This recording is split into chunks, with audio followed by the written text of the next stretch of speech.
The man who defended humanity was supposed to be handed over on the ground of battle by aliens. He saved their armies, held the line, and won the Battle of Carthis Plain. But in the aftermath, the alien council betrayed him, demanding he be handed over as a scapegoat. What they didn't expect was his answer. This is the story of the man who refused to bow. War leaves scars deeper than steel can carve. Some are cut into the earth, burned cities, shattered fleets.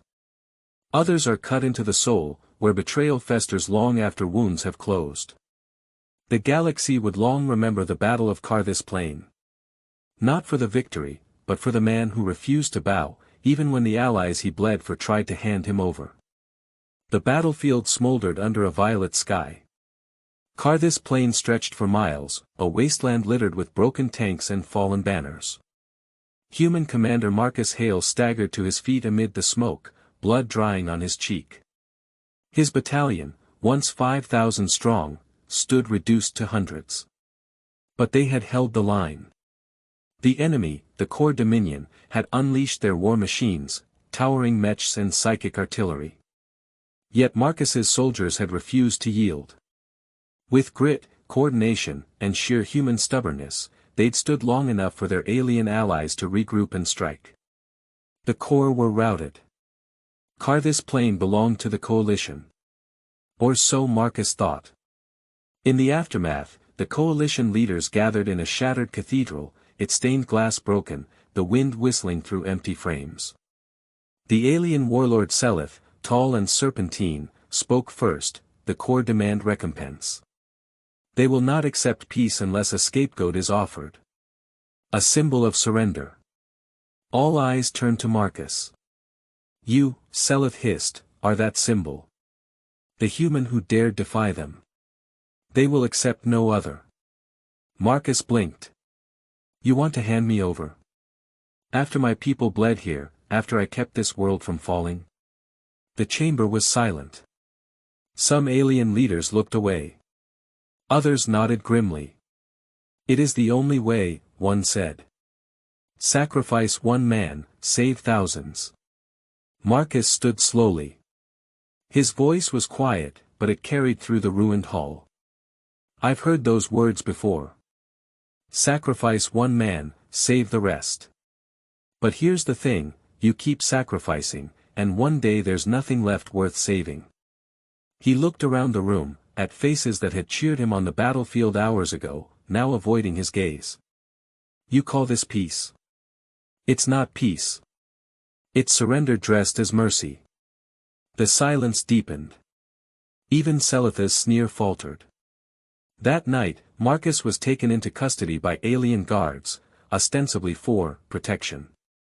His weapons were stripped, his armor removed. Chains bit into his wrists. Through the bars of his cell, he could see Carthis Plain still burning in the distance. His men were out there, burying their dead, not knowing their commander had already been condemned. But humans were not so easily silenced. A guard, one of Seleth's own, muttered through clenched teeth, "You should have fled. No human should die for these liars." Marcus answered softly, "I didn't fight for them. I fought for the ones who couldn't fight for themselves. That's what it means to be human." At dawn, the core emissaries arrived to collect their prisoner. The alien council assembled once more, ready to wash their hands of guilt. But when the doors opened, Marcus was not in chains. He strode into the chamber still scarred, still weary, but free. Behind him marched not guards, but his surviving soldiers, bloodied yet unbroken, weapons at the ready.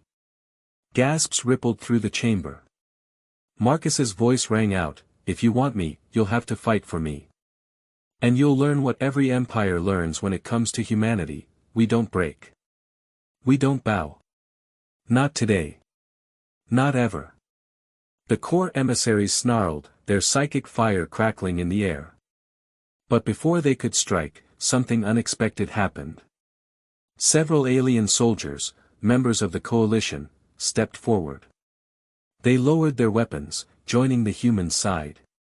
One spoke, trembling, "We watched him stand when none of us would. If this is justice, then we want no part of it. The chamber erupted in chaos. Nobles shouted, generals drew weapons. But the tide had shifted. The betrayal had become a reckoning. Marcus turned to the council one last time. His words were like steel. You wanted a scapegoat. Instead, you've given us a cause. Remember this day, because the next time humanity fights, we won't be fighting beside you. We'll be fighting for ourselves. And with that, he walked out of the cathedral, his men, and now alien defectors, falling in behind him. The core emissaries stood silent, their demands unmet. The coalition was broken.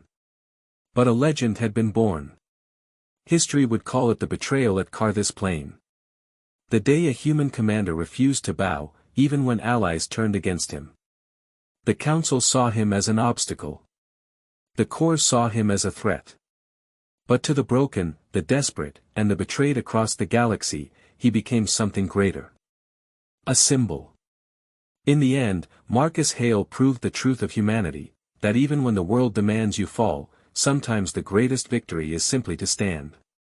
They thought handing him over would buy peace. Instead, it forged a legend. Commander Marcus Hale proved that humanity's greatest power isn't in weapons or armies, it's in the will to stand when others bow. What did you think of this tale? Share your thoughts below, and don't forget to like, share, and subscribe for more HFY stories.